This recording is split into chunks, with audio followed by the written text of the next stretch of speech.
नश्यति सम सर्वेषु भूतेषु मद्भक्तिं लभते परां भक्तया मामभिजानाति यावान् याच्चास्मि तत्त्वतः ततो मां तत्त्वतो ज्ञात्वा ईशते तदन्तरम् सर्वकर्माण्यपि सदा कुर्वाणो मद्व्यापाश्रयः मत्प्रसादादवाप्नोति शाश्वतं पदं व्ययम् चेतसा सर्वकर्माणि मयि सन्न्यस्मत्परः बुद्धियोगमुपाश्रित मच्चित्तः सत्तं भव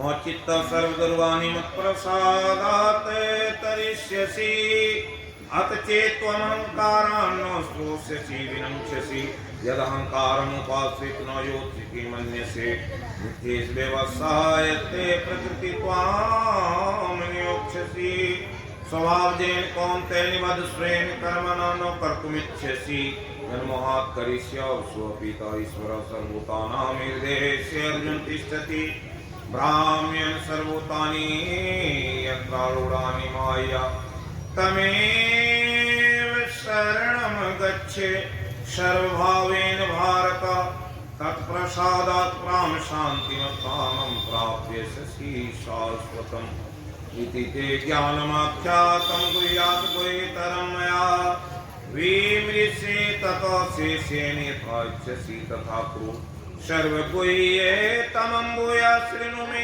परमं वचः इष्टोऽसि मे दृढमिति ततो वक्ष्यामि ते हितं मन्मना भव मद्भक्तो मत्याजी मां नमस्कुरु मामे वैष्यसि सत्यं ते प्रतिजानी प्रियोऽसि मे सर्वधर्मान् परित्यज्य मामेकं शरणं व्रज अहं त्वां सर्वपापेभ्यो मोक्षयिष्यामि मा शुचः इदं तेन तपस्काय न वक्ताय कदाचन न त्वा शुश्रूषे वाच्यं न च मां योऽभिश्रूयति य इमं परमं गुह्यं मद्भक्तेषु अभिधास्यति भक्तिमयी प्रां कृत्वा मामेवैष्यत संशयं न च तस्मात् मनुष्येषु कस्य मे प्रियकृतमः भविता न च तस्मादन्यः प्रीतरो भुवि अद्यस्ते च इमं धर्मं संवादमावयो ज्ञानयज्ञेन तेनामिष्टस्यामति मेमपि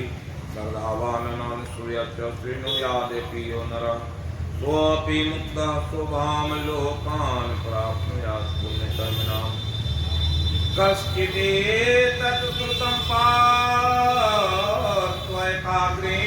चेतसा कश्चित् अज्ञानसम्मोहः प्रणष्टस्ते धनञ्जय अर्जुनवाच नष्टो मोहः स्मृतिर्लब्धा त्वत्प्रसादात् मया च्युतस्थितोऽस्मि गन्तव्य करिष्ये वचनं तव संजय उवाचेत्यहं वासुदेवस्य पार्थश्च महात्मनः संवादमिमम् अश्रोषमद्भुतं रोमहर्षणं व्यासप्रसादात् श्रुतवान् एतत् गुह्यमहं परं योगं योगेश्वरात् कृष्णात् साक्षात् कहति यतः स्वयं राजन् संस्मृत संवादमिमम् अद्भुतं केष्वार्जुन्यो पुण्यमिर्षामि च मुहुर्मुहुः तत् च संस्मृते रूपमिति अद्भुतं हरे विस्मयो मे महान् राजन् हिष्यामि च पुनः पुनः यत्र योगेश्वरो कृष्णो यत्र पार्थो धनुर्धरः तत्र श्रीविजयो भूतिर्ध्रुवा नीतिर्मतिर्मम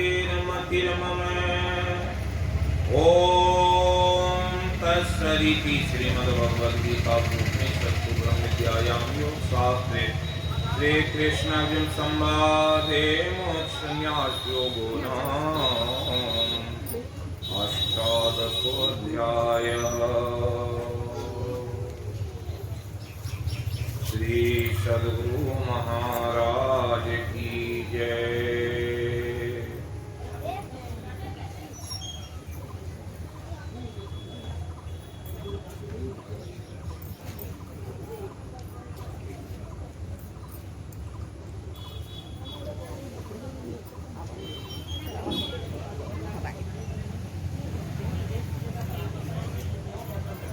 जो भी आ गए अपनी जगह पर बैठ जाए। यहाँ पर आने से बहुत दिक्कत हो रहा है। बैठिए अपने जगह पर। अभी आपने 17वें अध्याय और 18वें अध्याय का पाठ सुना। उसमें क्या है कि परमात्मा की ऐसी वाणी है, और इसी अध्याय 18वें अध्याय में भगवान कहने की कृपा किए कि किसे नहीं कहना चाहिए, किसे सुनाना चाहिए, किसे नहीं सुनाना चाहिए। कहे कि ये इदम नोत औतपस्काय भक्ताय कदाचन नोचो शुश्रूषेवाच्यम्।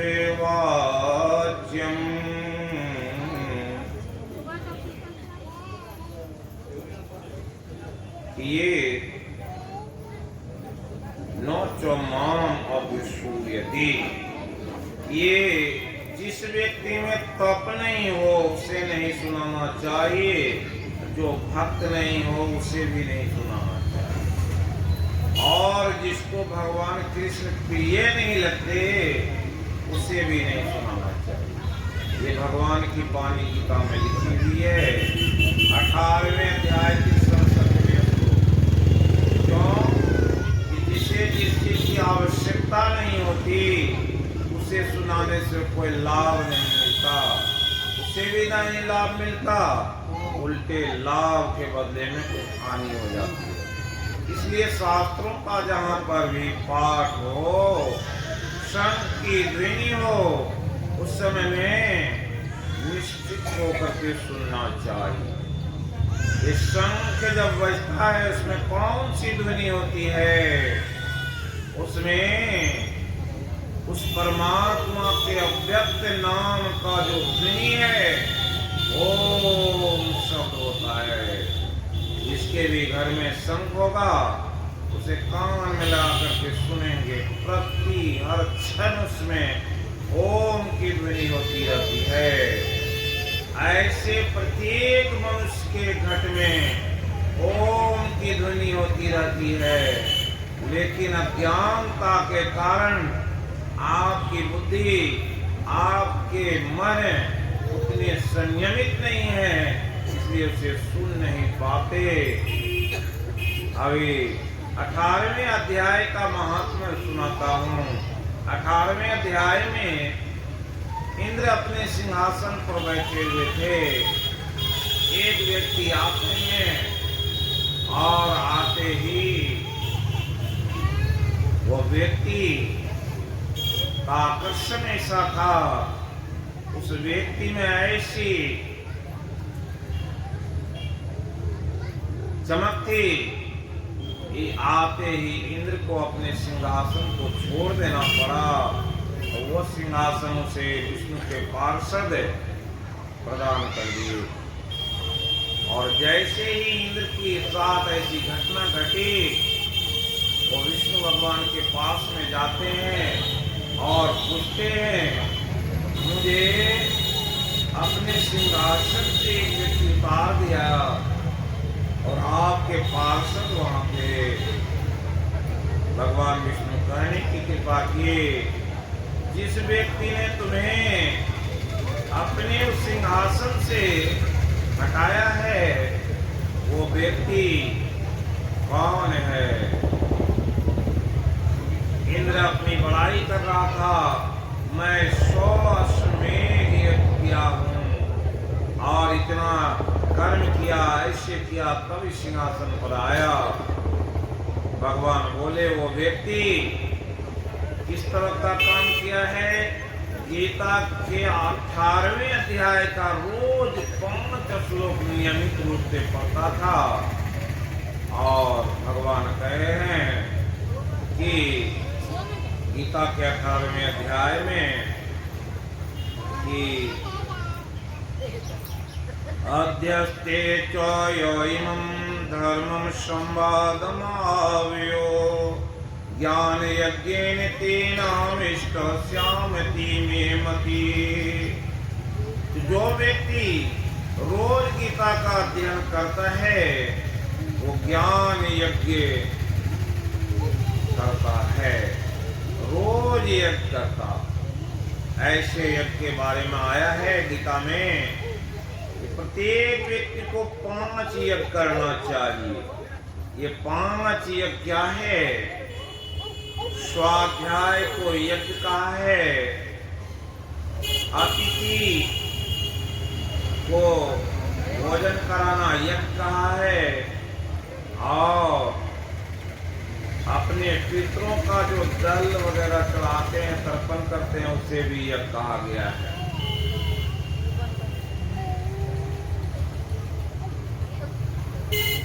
और जितने जीव जंतु हैं उसे भोजन कराना भी यज्ञ है। और जो ध्यान करते हैं ये भी यज्ञ है। इस तरह से 5 यज्ञ के बारे में शास्त्रों में है। इसलिए बहुत पहले से परंपरा है कि गाय को रोटी खिलाते हैं लोग, कुत्ते को भोजन देते हैं, और कोई भीख मांगने आ जाता उसे भिक्षा देते हैं और खिलाते भी हैं। एक इस संबंध में दृष्टांत है। एक शिकारी जाता है जंगल में, और जंगल में जाकर के वो एक कबूतर, एक कबूतरी रहती है, कबूतरी को पकड़ लेता है। उसके बाद काफी ठंड था, वो ठंड के कारण वो वहीं अचेत हो जाता है। कबूतर देखा, सोचा ये तो जो भी हो ये अतिथि है मेरा, इसकी सत्कार करना चाहिए। कबूतर वहाँ किसी तरह से घास की व्यवस्था किया, उसमें आग जलाता है, और वो शिकारी बोलता है मुझे काफी भूख लगी है, और उस भूख के कारण मैं ठंड को बर्दाश्त नहीं कर पा रहा हूँ। तो कबूतरी क्या, जो कबूतर था, कबूतरी पिंजरे में बंद है। कबूतरी ने कहा कि अगर मैं बाहर रहती इसके भूख को मिटाती, क्योंकि यह अतिथि है। इसलिए अपने पति को कहती है कि आप भी कोई व्यवस्था कीजिए। उस पक्षी को कोई व्यवस्था नहीं दिखाई पड़ता, तो वो क्या करता है, उसी अग्नि में अपने आप को जला करके सोचा कि इसको भोजन दे देंगे, और अपने आप को उस अग्नि में समर्पित कर देती। और होता क्या है, जैसे ही उसको देखा शिकारी उसे बचा लेता है, और समझता है कि इतना तुच्छ मैं हूँ कि एक जो पक्षी है उसमें बुद्धि है कि हमें वो भोजन देने के लिए वो अपने आप को अग्नि में जला लेना चाहता है। मैं कैसा हूँ, इसे मार करके खाना चाहता हूँ। और ऐसे उसकी बुद्धि हो गई। उसी दिन से उसने सारा ये कर दिया। वो बच्चा को रोकिए, वो बच्चा वहां देखते फोटो किस तरह से कर रहा है, तभी से परेशान है।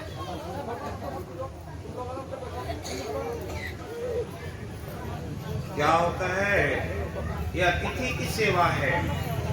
एक व्यक्ति सोच रहा था कि मेरे पास में 50-100, जैसे आज यहाँ भंडारा का आयोजन हो रहा है, सबके मन में होता होगा कि अपने घर में मैं भी भंडारा कर लूं। तो वो व्यक्ति सोच रहा था मेरे पास तो इतना धन नहीं, और वो बार बार बोल रहा था। एक संत आए हुए थे, उसने कहा कि भंडारा करना चाहते हो तो गीता के अध्याय में सुनिए कि जीव कैसे उसमें परमात्मा का वास है। मनुष्य के आत्मा में हो, चाहे वो कोई छोटा जीव हो और कोई बड़ा जीव हो, तो क्या किसी भी जीव की आत्मा को तृप्त करना से जो लाभ मिलता है, वही लाभ तो आपको 150 मनुष्य को भी खिलाएंगे तो कोई कहेगा इस तरह का ऐसा बना, अच्छा बना, खराब बना। अगर आप चींटी को थोड़ा सा मिश्री दे दीजिए, देखिए कितना प्रेम से वो खाता है। जो बहुत सारी चिड़िया हैं वो आती हैं, उसे थोड़ा चावल डाल दीजिए, देखिए कितना प्रेम से खाता और किस तरह से कोलाहल करता है। कोलाहल क्यों करता है? जैसे भोजन प्राप्त होता है वो एकदम आनंदमय हो जाता और उस व्यक्ति को बहुत कुछ कहता है। तो इस पर कहे, कर भंडारा करना चाहते, कम खर्च करना चाहते तो भूत यज्ञ करो। भूत मतलब ये संसार में जितने जीव हैं, भूत ग्रामम, कल सुनाए थे भूत ग्रामम। जैसे जीव का गांव 84 लाख जोनी है, उसमें किसी भी जीव को भोजन करा के तृप्त करा दिए तो आपको वो फल दिए। एक व्यक्ति 8 साल का बच्चा, छोटा बच्चा, वो सुना था कि परमात्मा संसार में है, सबकी रक्षा वही करते हैं। और उसे ये भी देखा कि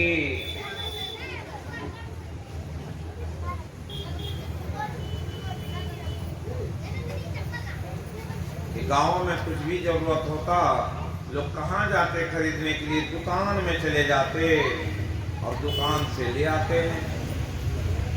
वो क्या करता है, 1 रुपया लेता है और निकल जाता है। दुकान में जाता, कहता है कि हमें ईश्वर चाहिए। एक दुकान में जाता है, वो हंसता है, दूसरे दुकान में जाता है, हमें ईश्वर चाहिए। कई दुकान में भटका, सभी पूछते क्या चाहिए बाबू? तो कहता है हमें ईश्वर चाहिए। कितना पैसा है? तो पता चलता है 1 रुपया। 1 रुपया में तुम उस भगवान को खरीदने चले, कितनी मूर्खबुद्धि है।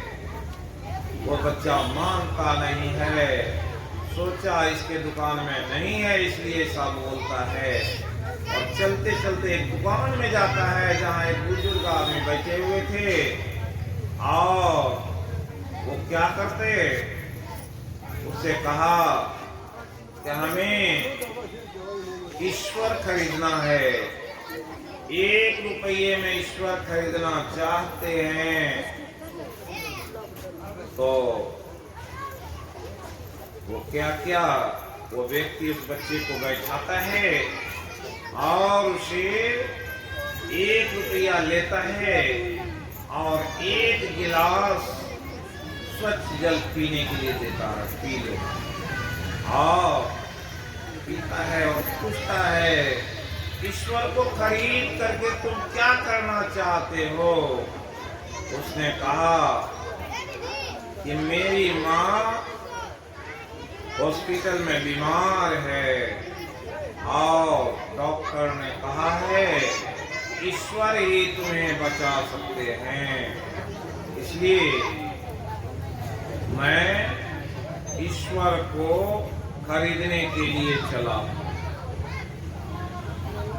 उस व्यक्ति के मन में बात आई कि देखिए इस एक बच्चे के अंदर में ईश्वर के प्रति कितनी श्रद्धा है।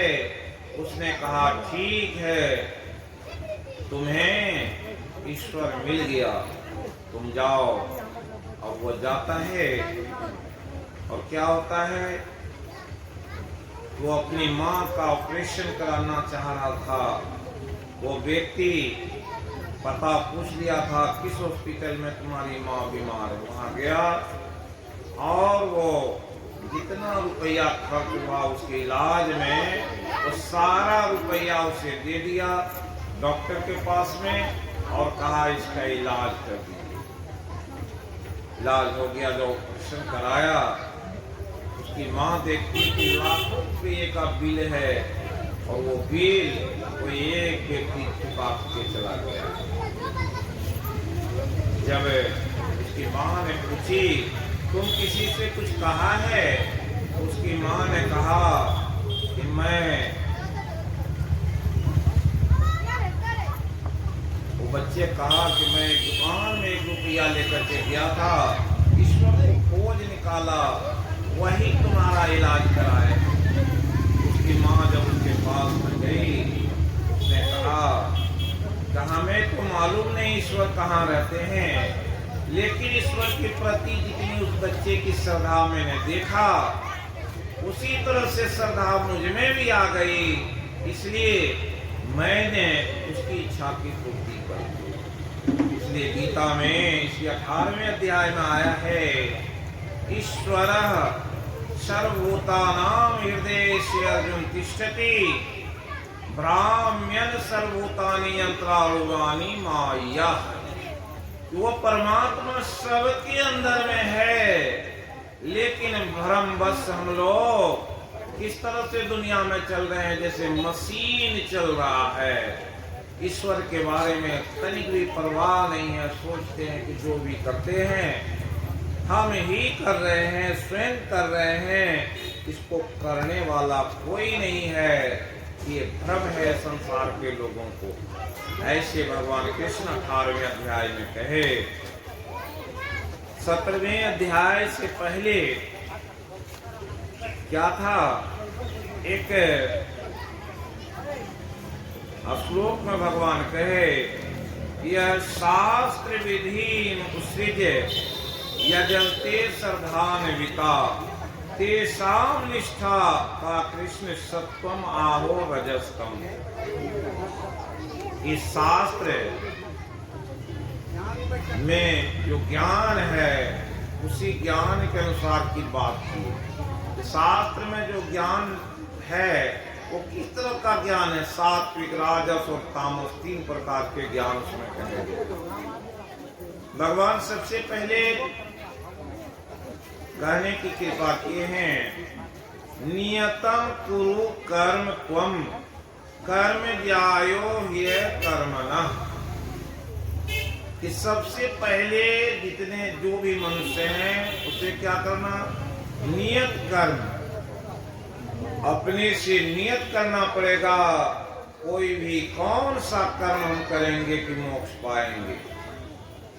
दूसरा कहे, अगर आप नियत नहीं कर सकते और नियत कर्म को नहीं कर सकते तो कहे, अध्यात्मात् कर्मणो अन्यत्र लोको अयं कर्म बंधनः। भक्ति के अलावे जितना कर्म है सब क्या है, बंधन का कारण है। और फिर कहे कि कुछ कर्म कैसे हैं, ज्ञात्वा कृतं कर्म पूर्वैरपि मुमुक्षुभिः कुरु कर्मेर तस्मात् त्वं पूर्वै पूर्वतरं कृतं। जो लोग कुछ भी नहीं जानते उसे कहे, ज्ञात्वा कृतं कर्म पूर्वैरपि मुमुक्षुभिः। जो आपके पूर्वजों ने अच्छे कर्म किए उसे जानिए कि किस तरह से वो अच्छे कर्म किए। समाज में कहीं न कहीं बात चलती है, अमुक आदमी बहुत अच्छा है, बहुत अच्छा कर्म करते हैं, इसलिए वैसा कर्म करना चाहिए। और ज्ञात्वा कर्म, जो कर्म पहले लोगों ने किया है वैसा कर्म तुम भी करो, तो क्या होगा कि आपके भी अच्छे हो जाएंगे। देखा, यत यत आचरति श्रेष्ठः तत तत एवेतरो जनः स्वयत प्रमाणं कृते लोकः तद अनुवर्तते। यत यत आचरति श्रेष्ठः, जो श्रेष्ठ जन होते हैं, गांव में अच्छे लोग होते हैं, वे श्रेष्ठ लोग जैसा कर्म करते।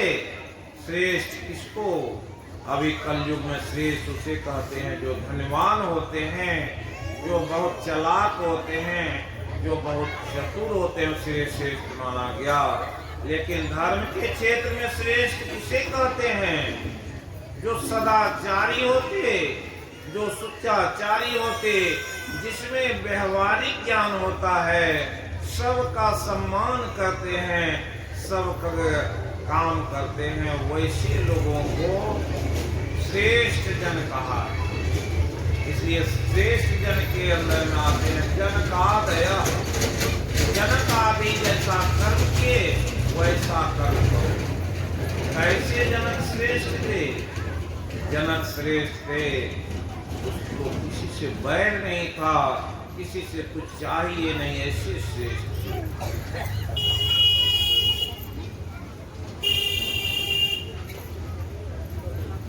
ये कर्म के बारे में बताया गया।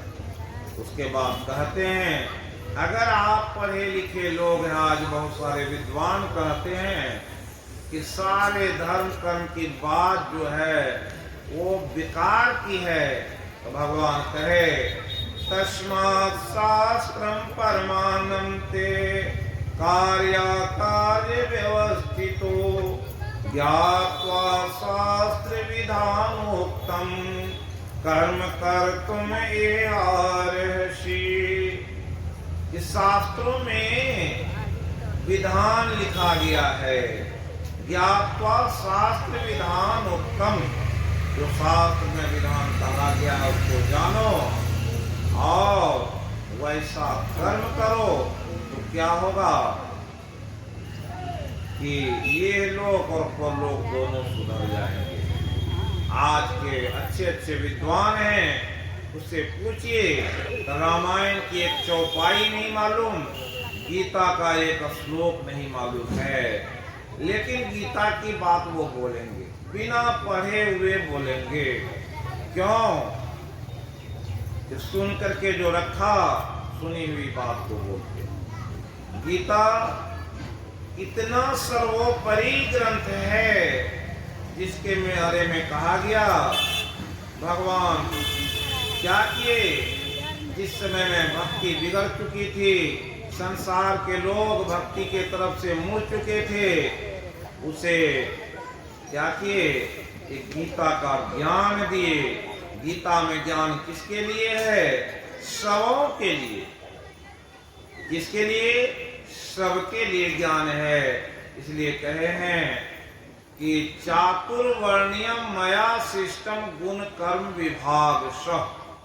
मैंने 4 वर्णों में संसार के लोगों को बांटा है, गुण और कर्म के अनुसार। जो जैसा जिसमें गुण है वैसे कर्म से हम करवाए और उसे ही वो संज्ञा दिए हैं। इसलिए कहे ब्राह्मण क्षत्रिय विषाम शूद्राणाम परंतपः कि कर्माणि प्रविभक्तानि स्वभाव प्रभावेर गुणैः। कि ब्राह्मण क्षत्रिय वैश्य और शूद्र इस तरह से हमने बांटा है। कहते हैं न तदस्ति पृथिव्यां देवी देवेषु वा पुनः सत्वं प्रकृति जैर्मुक्तम यदेवी स्यात्रिभिर्गुणे। 4 प्रकार के भक्त की श्रेणी है और बताए न तदस्ति पृथिव्यां देवी देवेषु वा पुनः। 3 प्रकार के गुण हैं, सात्विक राजस और तामस। ये तीनों गुण के कारण ब्राह्मण क्षत्रिय और वैश्य या शूद्र सभी इस संसार चक्र में पड़ा रहे हैं। ब्राह्मण कौन है? कहे शमो दमः तपः शौचम क्षान्तिरार्जवम् एव च ज्ञान विज्ञानम् आस्तिक्यम् ब्रह्म कर्म स्वभावजम्। ब्राह्मण वो है जो मन का समन, मन को रोकने के लिए जानता है और इंद्रियों के स्वभाव का दमन। आपकी इंद्रियां बहुत विचलित रहती हैं, ये रसास्वादन के चलते क्या करते, जीव जो आपका है वो रसास्वादन करने लगता काम करते। जिससे कैसा काम करते कि किस चीज का भक्षण नहीं कर लेते और जिस चीज का मांस आप खाते हैं, सुने हैं कि उसके चलते उस शरीर में जाना पड़ता, जन्म लेना पड़ता है। इसलिए कहे कि वो ब्राह्मण कहलाता है जिसमें तप होता है, 100 मतलब 7-17 शांति उसमें शांति होती है और किसी को भी क्षमा करना जानता है। वो कौन है? ब्राह्मण है। ज्ञान विज्ञानम आस्तिक्यम, ज्ञान सबको है, खाने पीने सोने बैठने का। विशेष ज्ञान क्या है? जो परमात्मा के बारे में जानते हैं। इसलिए पहले के लोग कुछ भी होता था तो ब्राह्मण के पास में जाते, कहते बताइए महाराज इससे कैसा करना चाहिए, हमको ऐसा हो गया, क्या करना चाहिए, तो ब्राह्मण बता देते थे। लेकिन आज ब्राह्मण कैसे हैं? वो ब्राह्मण के जैसे नहीं हैं, इसलिए लोगों की आस्था टूट गई है। दूसरे कहे कैसे भक्त हैं? तो कहा कि दूसरे हैं क्षत्रिय, शौर्यम तेजो धृति दाक्ष्यम युद्धे तो पलायनम। एक व्यक्ति ऐसा होता है जो इसमें शौर्य होता है, तेज होता है और कुछ भी धारण कर ले और जहाँ जिस काम में डटता है वहां से वो भागता नहीं है। ऐसे डटने वाले व्यक्ति को कहे वो क्षत्रिय स्वभाव का है। चाहे भक्ति के क्षेत्र में हो, संसार के किसी भी क्षेत्र में हो, वो वैसा काम करता, उसे क्षत्रिय कहा। और क्या कहे? कृषि गौरक्षा वाणिज्यम वैश्य कर्म स्वभावजम। जो वैश्य होते हैं बनिया, उसके क्या काम है? या तो कृषि करेंगे, गौ पालन करेंगे, या कुछ जो है कारोबार करेंगे। उसमें क्या कहा? कैसा उसका स्वभाव कैसा होना चाहिए? तुलाधार वैश्य के बारे में सुनाइए कि क्रय विक्रय सत्य व्यवहार करता था, न कम लेना न ज्यादा देना, जितना होना चाहिए उतना। और कैसी निष्ठा कि किसी वस्तु का कीमत अगर 10 रुपया है उसमें थोड़ा लाभ लेना और सबसे बराबर लाभ लेना, चाहे वो बच्चे हों या बड़े। तो ये भी क्या है? क्रय विक्रय सत्य व्यवहार भी धर्म का एक रूप है। और परिचर्यात्मक कर्म शूद्रस्यापि स्वभावजम। और जो सेवा का काम है वो किसका काम है? तो जो शूद्र कहलाए। शूद्र कौन है? प्रत्येक व्यक्ति शूद्र है जिसमें सेवा करने की भावना हो। सेवा इसलिए कहे साईं स्वामी जी भजन के माध्यम से, सेवा से सद्गुण आते, जिसमें सेवा भाव नहीं, साही सुख चैन कहाँ होगा। जिसमें सेवा का भाव रहता है उस आदमी को सेवा करके बड़ा आनंद मिलता है। सेवा का भाव क्या है? कोई भूखा मिल जाए, अगर उसे भोजन करा दें तो उसकी सेवा हो गई। कोई प्यासा है, उसे पानी पिला दिए तो उसकी सेवा हो गई, आपको शांति मिलेगा। कोई व्यक्ति 10 रुपये के लिए मोहताज है, अगर आपके पास में 10 रुपया है उसे दे देते हैं, उसकी सेवा हो गई। और जो अतिथि के बारे में कहे, अतिथि देवो भवः, अतिथि को देवता कहा गया है। अतिथि की सेवा करना परम धर्म है। और भगवान कहे मैं जब जब कोई हमें बुलाता है तो मैं अतिथि के रूप में आता हूँ।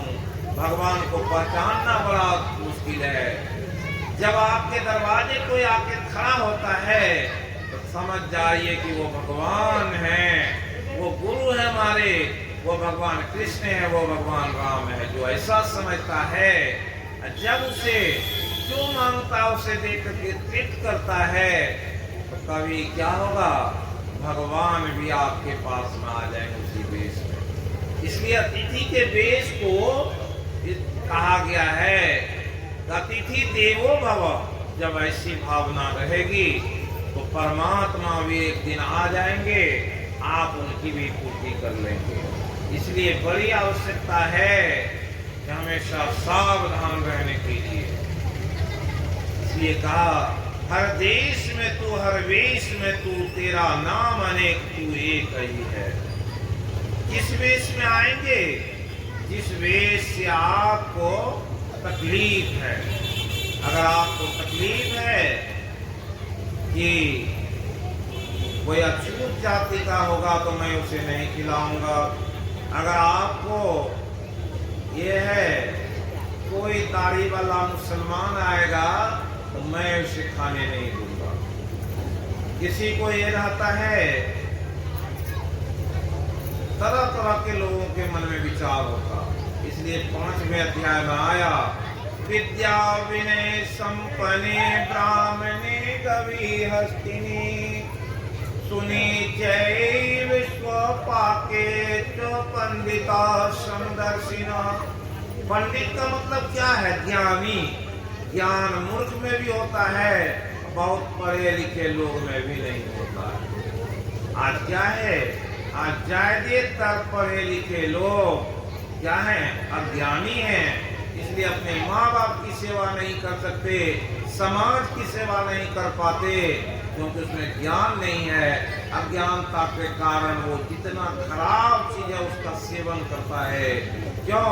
पढ़ा लिखा तो है, नहीं मालूम है क्या सही है क्या गलत है। इसलिए कहा, विद्या विनय संपन्न ब्राह्मण। कोई ब्राह्मण है, बहुत अच्छा वस्त्र पहना हुआ, टीका लगाए हुआ है, तो कोई भी आदमी से प्रणाम कर लेगा।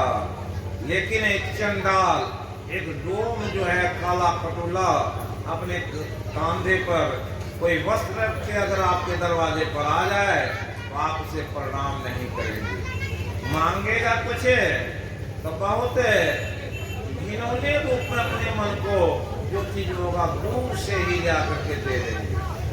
आपको परमात्मा को बुलाए, लेकिन परमात्मा आए तो आप क्या देखे? कैसी चीज को देखे? समझ में नहीं आया। ये बच्चे सबको हटाइए तो वहां से उन लोगों का अलग सत्संग चल रहा है, सबको लड़ने जाइए।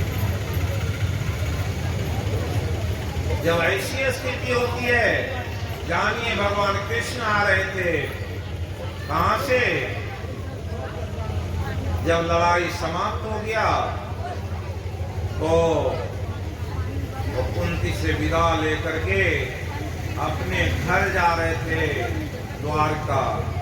रास्ते में जा रहे थे, एक कुतंग ऋषि जो बड़ा ही तपस्वी सा भगवान के मार्ग को रोकता है, और भगवान देखते हैं कि उत्तंग ऋषि मार्ग अवरुद्ध कर रहा है। सोचा कि उससे बात करते हैं। गए जब उसके पास में, उत्तंग ऋषि कहा कि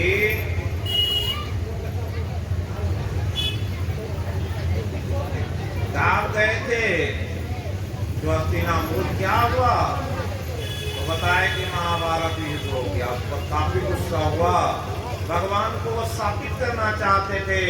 भगवान कहे, उत्तम मुझे साफ नहीं लगता है, तुम हमें साधारण मनुष्य समझते हो, इसलिए साफ का कोई गुंजाइश नहीं है। तो उत्तम को कहा, फिर उत्तम ने उससे कहा कि मैं विश्वरूप का दर्शन कराइए। जो दर्शन अर्जुन को कराए वही मुझे कराइए। तो वह दर्शन उसे कराए। तो फिर कहे कि मांगो, तुम कुछ मांगो। तो मांगने पर वो क्या कहा था कि देखिए, मैं इस निर्जन वन में रहता हूँ, मुझे जब प्यास लगती है तो पानी की दिक्कत होती है, मुझे पानी चाहिए। उत्तम ऋषि को भगवान वचन दिए, जब तुम्हें प्यास लगेगी तो पानी तुम्हारे पास में होगा। क्या होता है कि जब उस ऋषि को प्यास लगती है तो वहां भगवान इंद्र को आदेश देते हैं कि आप लेकर के अमृत लेकर के जाइए और उसे पिलाइए। वो अमृत किसमें लेकर के आए? इंद्र चंडाल के वेश में आए, और पानी जो रखा गया था वो चमड़े का बर्तन था। जब इंद्र के पास में आते हैं इंद्र लेकर पानी आते उत्तंग ऋषि देखता है, वो कहता है कि ऋषि पानी चाहिए, तो ये नाक मुंह से तोड़ देते हैं, अरे पीजिए पीजिए। वो फिर इंद्र भी पीता है, उसे भी पिलाना चाहता था। वो सोचते हैं कितना मूर्ख है, जो गिलास में पानी पी रहा है उससे जूठा भी करता है, वही पानी जूठा मुझे देना चाहता है। और नहीं दिया पानी, और बड़ी गुस्से में आए और भगवान से कहने लगे कि वो झूठ बोलता है। भगवान वहां प्रकट हुए और भगवान बोले कि आप तो अभी जीव में भेद कर रहे हैं, सारे जीव में मेरा वास है। ये तो चंडाल था नहीं, वो तो स्वयं इंद्र था, लेकिन आपकी दृष्टि अहंकार और देख नहीं पाई। जिसको आप चमड़े का बर्तन समझ रहे थे, देखिए वो क्या है, वो तो स्वर्ण का कलश था।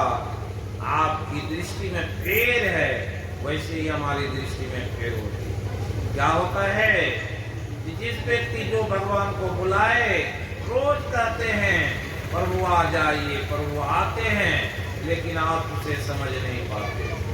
तुलसीदास जी भी नहीं समझ पाए। हनुमान जी से कहे कि हमें भगवान का दर्शन कराइए, भगवान कहे आज लक्ष्मण और भगवान राम मिलेंगे। जब मिले तो देखे कि वो वनवासी वेश में है और धनुष बाण लिए हुए है, तो तुलसीदास जी समझे कि ये लोग वही सौतार जाति का है, तीर धनुष लेकर के किसी जीव की हिंसा करता है, उसके तरफ देखे भी नहीं। और क्या हुआ, चुप गए। फिर हनुमान जी से कहे अच्छा दोबारा आप फिर दिखलाने की कोशिश कीजिए। हनुमान जी कहे इस बार हाँ भगवान कौन रहेंगे, राम लक्ष्मण और सीता, वहां पर मैं उनके चरण में रहूंगा। आप जहां भी ऐसी देखेंगे समझ लेंगे भगवान है। तो क्या करते हैं, तुलसीदास जी जा रहे हैं, देखा एक जगह वैसा ही दरबार लगा हुआ है। तो देखते हैं, मन में विचार आता है ये तो ये लोग राम लीला कर रहा है, रास लीला कर रहा है, और वही पाठ चल रहा है। जैसे तुलसीदास जी दूसरी तरफ मुंह करते हैं तो क्या देखते हैं, उधर कुछ भी नहीं है, और फिर चुप जाते हैं। तो आके हनुमान जी से कहे मैं तो बार बार चुप जाता हूँ। पहली बार क्या था, तुलसीदास जी चंदन घिस रहे थे लगाने के लिए, और वो चंदन भगवान स्वयं आए और छोटे बच्चे के रूप में। छोटे बच्चे में क्या होता है, उसके नाक गंदे रहते हैं, कपड़े मैले कुचले रहते हैं, और उसको चंदन पहनाए। तुलसीदास जी बार बार कहने पर उसे चंदन नहीं लगाए, और क्या हुआ, चुप गए। इस तरह से क्या होता है, हर घर में एक प्रसंग में आया, एक व्यक्ति को संतानहीन थे, वो चले गए बाबा के मंदिर में, और वहाँ मालूम था कि बाबा के यहाँ जो मेला लगता है वहाँ जाते हैं, मनौती कर देते हैं तो भगवान सब कुछ दे देते हैं। तो भगवान सोचे अरे तुम तो मुझसे मांगने आए हो, चलो देखें। जब उसके पास में जाते हैं, भगवान स्वयं जाते हैं। वो क्या कर रहा था, उस दिन फलाहार किए हुआ था कि भगवान के पास में नहा धो करके जाएंगे। वो फल काट रहा था चाकू से, तब तक में क्या हुआ, भगवान स्वयं बच्चा बन के आते हैं, कहते हैं मुझे भी दीजिए, मुझे भी दीजिए, एक टुकड़ा दीजिए। और वो व्यक्ति काट काट के खाता है, एक टुकड़ा भी उसे नहीं देना चाहता, और अपने खा लिया, बच्चे को थोड़ा सा भी नहीं दिया। भगवान लौट जाते हैं और कहते हैं रात में से स्वप्न दिए, अरे मूर्ख, मैं तुमसे मांगने गया तो तुम कुछ नहीं दिया, मैं कैसे इतना दे दूं? क्यों कि भगवान भी कभी कभी परीक्षा लेने आ जाते हैं। इसलिए जब कभी कोई आ जाए दरवाजे पर अतिथि, इसलिए ये अतिथि की सेवा को क्या कहा, एक यज्ञ कहा। जैसे यहाँ पर गीता ज्ञान यज्ञ है, वैसे किसी अतिथि को एक मुट्ठी अन्न देते हैं तो वो एक यज्ञ के बराबर होता है। कुछ पंछियों को आप खिला देते हैं, वो एक यज्ञ के बराबर है। और एक दिन पहले भी मैं सुनाया एक कहानी के क्रम में कि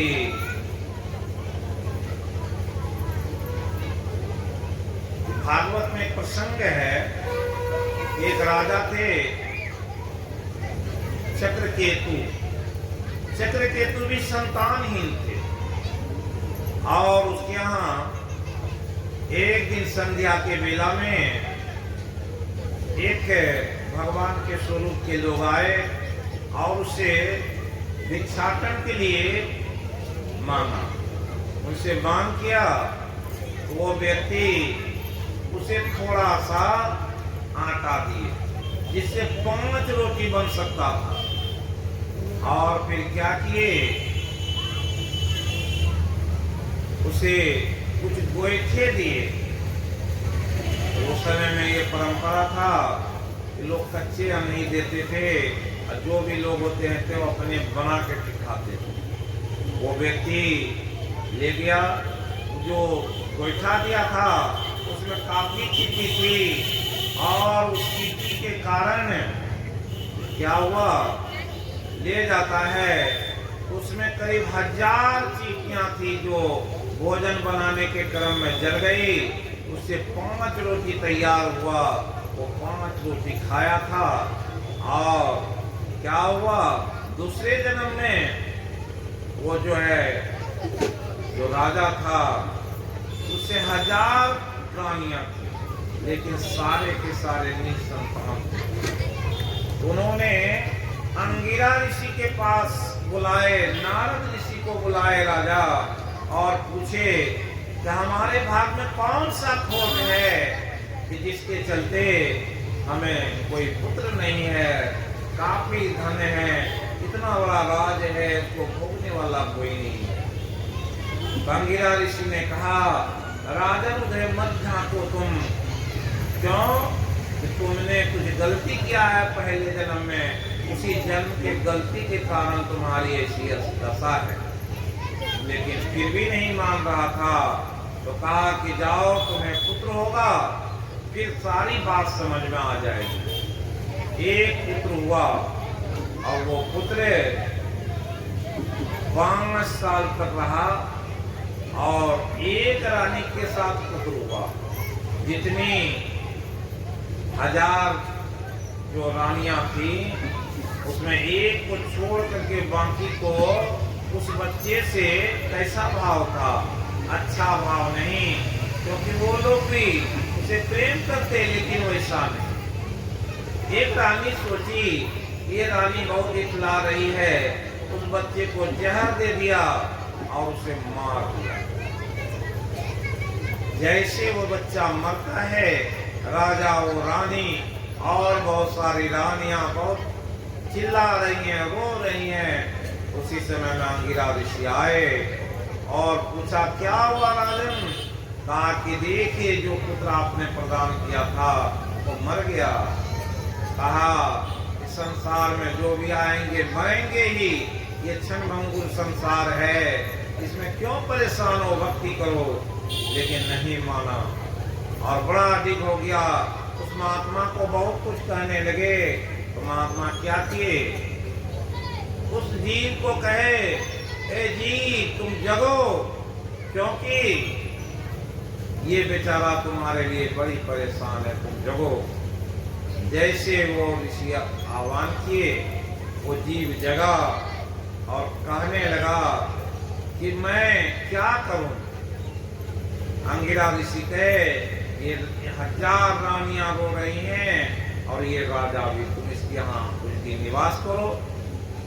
उस जीव ने कहा कि मेरा कितना दिन का यहाँ था, मैं तो अनेक बार ये हमारे यहाँ जन्म लिए हैं और इनका जो कर्ज था उसके चलते क्या हुआ, मैं आया था इसके यहाँ भिक्षाटन के लिए। इसने थोड़े से आटे दिए और अपना कर्म क्या बनाए, कुछ गोईठे दिए, उस गोईठे में बहुत सारी चीटियां थी, उससे 5 रोटी में बना के खाया, 5 साल इसलिए रहा। और ये 1000 चीटियों को जो जलाया था, वो सारी चीटियां इस जन्म में क्या हुई, हमारी माँ बनी, और उसने हमें जहर देकर के मार दिया, क्योंकि मैं अपने भोजन के कारण उस हजारों को मारा था, इसलिए वो हजारों क्या किया, मुझे जहर देकर के मार दिया। अब सभी हिसाब बराबर है, अब लेना देना कुछ नहीं है।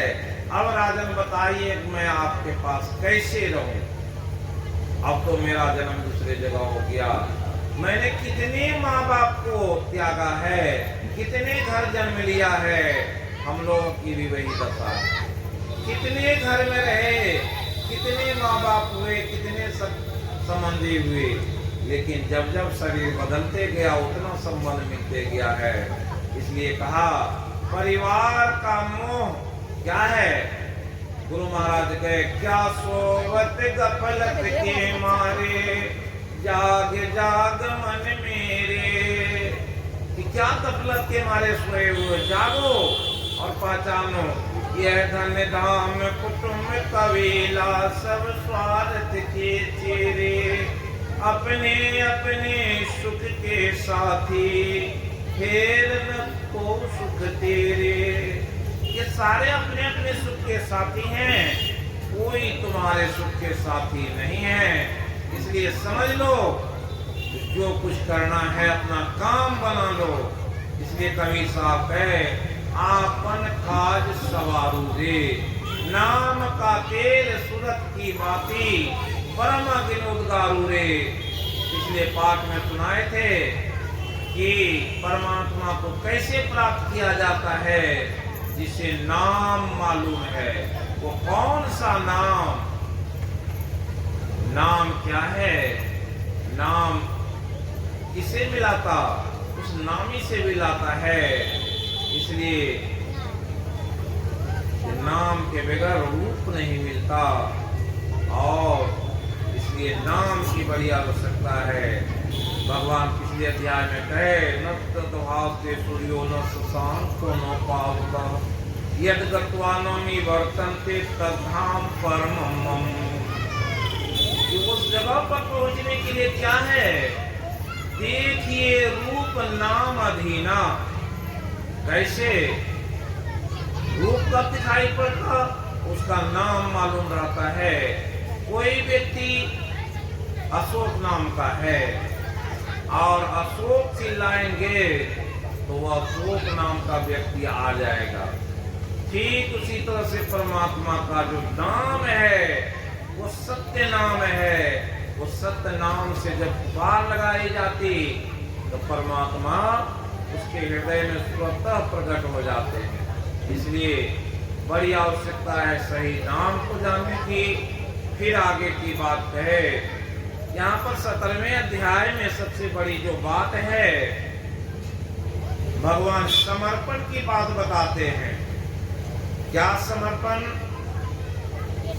समर्पण ये है जो कुछ भी आपके पास है वो किसका दिया हुआ है, वो परमात्मा आपको दिए, लेकिन आप उसके बारे में नहीं जानते।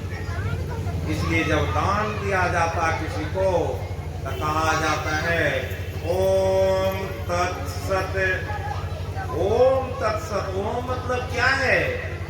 ओम के बारे में आया शास्त्रों में कि वही परमात्मा का असली रूप है।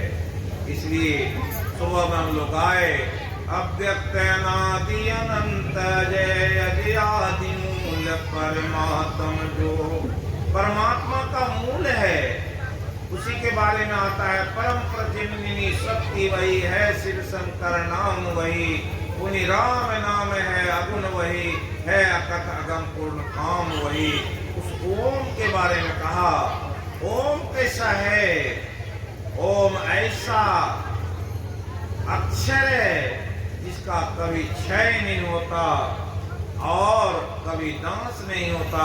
संसार की उत्पत्ति और विनाश ओम से उत्पत्ति हुई है और उसी में विलीन होना है, ऐसा शास्त्रों में है। और वही परमात्मा का नाम है। और जब तक कोई व्यक्ति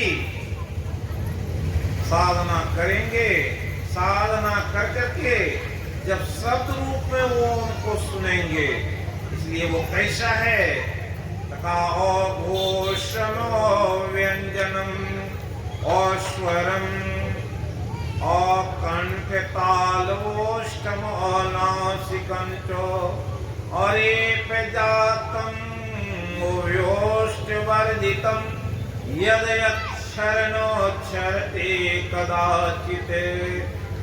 वो ओम का उच्चारण किसी भी अंग से नहीं हो सकता। उसका उच्चारण कहाँ से होता है? वो जब कोई व्यक्ति वो ध्यान की गहराई में जाता है, जब अनाहत शब्द को सुनता है, जब कहे तीन बंद बंद करी भजो भाई सोई, जब आपके कान बंद होंगे, आंख बंद और मुंह बंद होता है, जब अंतर में वृत्ति जाती है, जब वहाँ शब्द की खोज करते हैं, तब वहाँ वो की ध्वनि सुननी पड़ती है। उसके सार शब्द करते हैं। वो सार शब्द कैसे सुनाई पड़ता, उसकी ध्वनि कैसी होती है?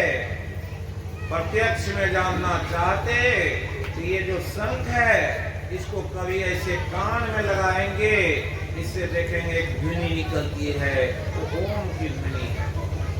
ठीक वैसा ही जब जिसे सुनाई पड़ जाएगा, उसका आवागमन नहीं होगा।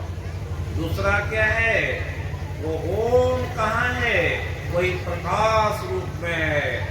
उद्गीत वही, वो क्या है? वहीं से सब चीज होता। उसी के बारे में कहा ओम तत्सतीति निर्देशो ब्राह्मणः त्रिविधा स्मृतः। ओम ही सत्य है। ओम तत् सत्य, ओम तत् सत्य। तत् कौन? तत् वो परमात्मा। सत्य कौन है? संसार में जितने चीज को देख रहे हैं वो सब असत्य है। उसमें सत्य क्या है? वो सत्य आपकी सिर्फ आत्मा है।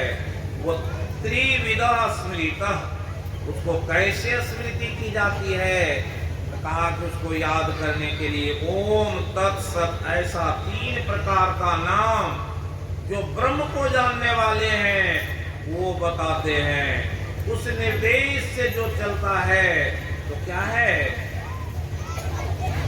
जो ब्राह्मण वेद सारे जगह इसकी चर्चा है। जब तक कोई व्यक्ति ये नहीं जानेगा वही ओम सत्य है, सारे जीव की उत्पत्ति वही हुई है, वही विनाश होता है। जो आपके पास में है वो कौन है? ओम तत्सत है। जो संपत्ति है वो किसकी? उसी परमात्मा की दी हुई है और उसी परमात्मा को देते हैं। कि जब भी ऐसा हो जाए, आप रहता है कि तू दियम वस्तु गोविंदम तो बेस समर्पये। हे भगवान, हे गोविंद, आपकी दी हुई वस्तु ही आपको समर्पित करते हैं। आप कहीं किसी को खिलाते हैं तो समझते हैं मैं दे रहा हूँ, समझिए कि भगवान की दी हुई वस्तु थी और उसे मैंने दे दिया। कैसे? का वृक्ष नहीं कबू फल भके, नदी न संचे नीर, परमार्थ के कारणे साबुन धरा शरीर। इस तरह से जैसे वृक्ष अपना फल नहीं खाता दूसरे को खिलाता है, नदी अपना पानी नहीं पीता, वो पानी तो दूसरे के लिए है। मनुष्य का शरीर क्यों हुआ? वही सेवा भाव के लिए है। जब ऐसा रहेगा, ओम तत्सत की प्रीति आप में रहेगी तो कहीं कुछ भी नहीं होगा। सब जगह पुण्य के काम होंगे। भिखारी आएगा तो लौट के नहीं जाएगा।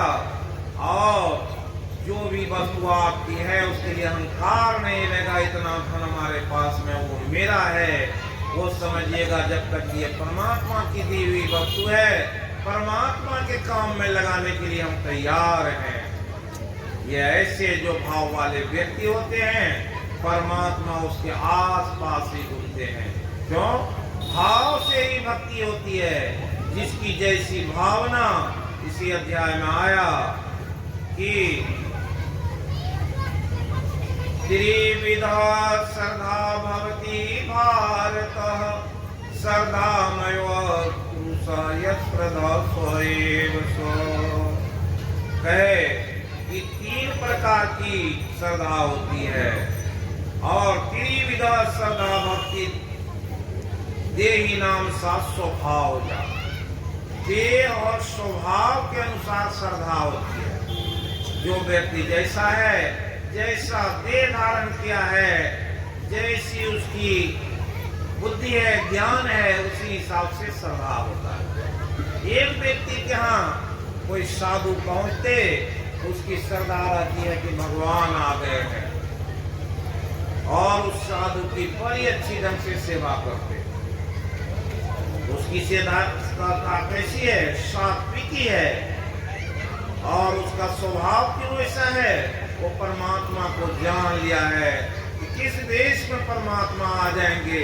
भगवान से किसी ने पूछा कि जो सन्यासी होते वो कैसे होते हैं? कहा कि जितने को गैरिक पद में देखो या वो सन्यासी के वेश में देखो, सभी को सन्यासी मानो, उसमें कोई दोष नहीं देखो, तो तुम्हारी बुद्धि हमेशा ठीक रहेगी। अगर तुम देखा ये बाबा तो हैं, लेकिन इसमें ये खराबी है, उसमें खराबी खोजना, परमात्मा में खराबी खोजना है।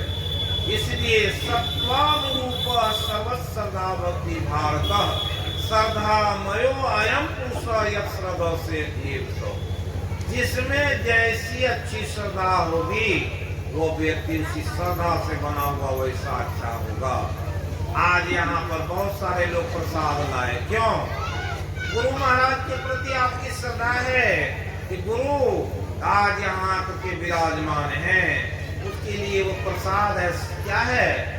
एक भेंट लाकर के उनके चरण में अर्पित किए हैं, वो आपकी श्रद्धा है। वो श्रद्धा में कौन क्या लाया? जिससे कुछ नहीं है, कोई इलायची के दाने ले आए, कोई 1 पाव लाया, कोई 1 केजी लाया, कोई लड्डू लाएगा, कोई फल लाएगा। कोई व्यक्ति अपने मन से ही इसे प्रणाम कर लेगा कि हम तो कुछ नहीं लाए। उनकी भी सबकी श्रद्धा है। कैसी श्रद्धा? सत्वानुरूपा, उसके अंदर सात्विक भाव। सात्विक भाव क्या है? सात्विक भाव ऐसा है जिसके तन निर्मल, मन निर्मल, और जिसकी बुद्धि निर्मल है। सब बात में वो क्या है, कहीं ये नहीं सोचता नकारात्मक बात, सकारात्मक बात। एक बात में ऐसा हुआ, कोई कहा गुरु तो भगवान है, तो उसके मन में आएगा ये गुरु भगवान कैसे हो सकते? भगवान तो कृष्ण है, चक्र सुदर्शनधारी हैं, वैसे हैं, गुरु में वो शक्ति कहाँ देखते? तो शास्त्र कहता है संत भगवंत में किमपि अंतर नहीं। कल भी इस बात को बहुत समझाए थे। इसलिए वैसी श्रद्धा होगी तब होगा। श्रद्धा कैसी? ये सात्विक स्थिति में कैसे जाते? कहा त्रिविधा। कौन के होता? आहार सपी त्रिविधा भवती। कैसा आहार? जो आपका आहार है वो भी सात्विक है, राजस है, तामस है। सात्विक स्थिति वाला आहार कैसा होता है? कहा इसमें आया गीता में, आयुषत्व वाला आरोग्य, सुख प्रीति विवर्धना, रस्यास्मिता स्थिरा, हृदया सात्विक क्रिया। सात्विक वन कैसा होता है? जिसमें रस हो और वो रोग उत्पन्न नहीं करता हो, सुख प्रदान करता हो, बड़ा प्रिय भोजन हो और शक्ति को बढ़ाने वाला हो। आप सभी कभी पर्व त्योहार करते, छठ करते, क्यों? कद्दू का सब्जी और भात खाते हैं, क्यों? कद्दू जो है सात्विक है और आप अरवा चावल खाते वो सात्विक है। इसलिए उसका खाते। कोई पर्व त्योहार करते तो क्या करते, खीर बनाते और वैसे सब चीज बनाते। क्या उसमें नमक मिर्चाई इत्यादि की व्यवहार करते? नहीं, वो सात्विक है। क्यों? वो देवताओं को भोग लगाया जाता।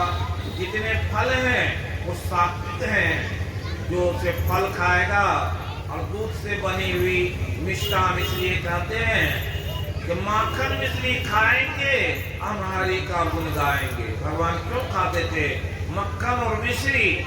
जो मीठे चीज होते हैं वो सात्विक होते हैं, और जो गौ माता से जितनी चीज है वो भी सात्विक है।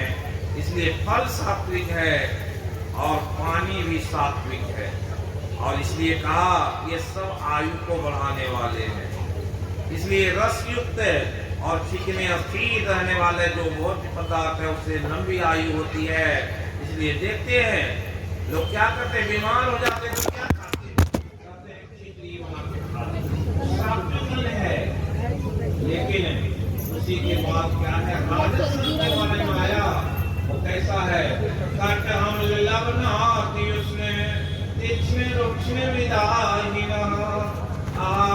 राजश्रेष्ठा दुख सुखा में प्रदा। अब बताइए आपको होने वाला है कौन? चालू है कि बंद है? चालू है।